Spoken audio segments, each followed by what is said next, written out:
नमस्ते, मेरा नाम आदित्य है। हम ज्योति क्लासेस के स्टूडेंट हैं। आज जो टॉपिक पे हम लोग बात करने वाले हैं उसका नाम एमाइन है।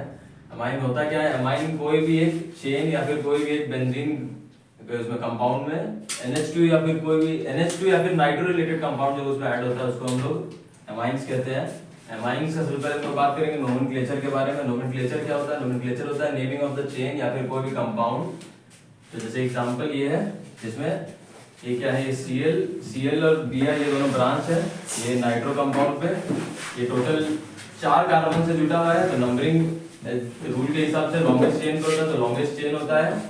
ये लॉन्गेस्ट चेन इधर बन रहा है तो लॉन्गेस्ट चेन पे ये 4 कार्बन हुआ। इस पे एक N जुटा हुआ है। इससे उस N पे 2 ब्रांच जुटे हुए, एक ब्रोमो एक क्लोरो है। तो इसका नाम लिखाएगा N ब्रोमो।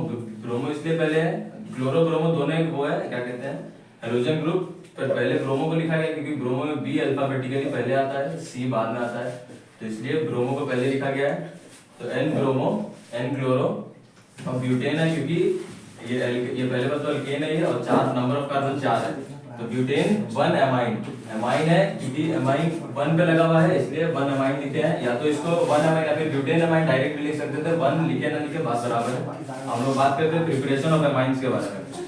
तो एमाइंस हम लोग सबसे पहला एमाइन बहुत सारे तरीके से बनाया जा सकता है, पर अभी दो चीज पे बात किया जा रहा है। पहला है फ्रॉम नाइट्रो कंपाउंड। तो एक बेंजीन पे जब NO2 ब्रांच जुड़ जाता है उस पर अगर हम लोग हाइड्रोजन से H2 एटम से रिएक्ट कराएं तो वो NH2 में फॉर्म हो जाता है, जिससे हम लोग को अमाइन मिल जाता है। फिर एक आता है गैब्रियल थैलामाइड सिंथेसिस। इसका ये हो गया थैलामाइड कंपाउंड। ये थैलामाइड को हम लोग पहले KOH से रिएक्ट कराते हैं तो ये थैलामाइड सेम रहता है उसी स्ट्रक्चर में, बस हाइड्रोजन को रिप्लेस करके ये K जुड़ जाता है। उसके बाद फिर हम लोग उसको RH से रिएक्ट कराते हैं तो वो K हट के उसकी जगह सिर्फ R जुड़ जाता है। फिर उसको हम लोग एक NaOH के एक्वस सॉल्यूशन से रिएक्ट कराते हैं तो वो थैलामाइड के N के दोनों को रिप्लेस करके वो Na बन जाता है, दोनों ऊपर नीचे। उसके बाद हमारे पास प्राइमरी एमाइन बाहर निकल जाता है, जो प्राइमरी एमाइन होता है या फिर 1 डिग्री एमाइन होता है, इसको कह सकते हैं। उसके बाद आता है chemical reaction of amine. Chemical reaction में हम लोग 4 चीज के बारे में बात करेंगे। पहला है बेसिक कैरेक्टर ऑफ एमाइन। अगर एमाइन को हम लोग HCl से रिएक्ट कराते हैं, उसको हीट कराते हैं HCl के साथ, तो फिर वो हम लोग को देता है NH3Cl। फिर हम लोग फिर नाइट्रेशन के बारे में बात करते हैं। नाइट्रेशन में NH2 में हम लोग HNO3 के साथ हीट कराते हैं तो ये 2 फॉर्म में टूटता है। एक होता है NH, एक NH तो NH रह जाता है, इसके बाद एक ब्रांच जुड़ जाता है NO2, एक ये जुड़ता है ऑर्थो पे, ये जुड़ता है पारा पे।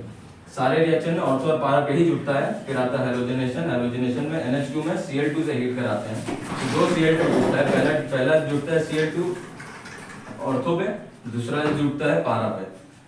फिर आता है सल्फोनेशन। सल्फोनेशन में NH2 को रिएक्ट कराते हैं हम लोग कंसंट्रेटेड H2SO4 के साथ, तो वो या एक NH2 इधर जुड़ता है, NH2 इधर ही रह जाता है, SO3H जुड़ता है और SO3H इधर जुड़ जाता है। सब में ऑर्थो और पारा में ही जुड़ता है।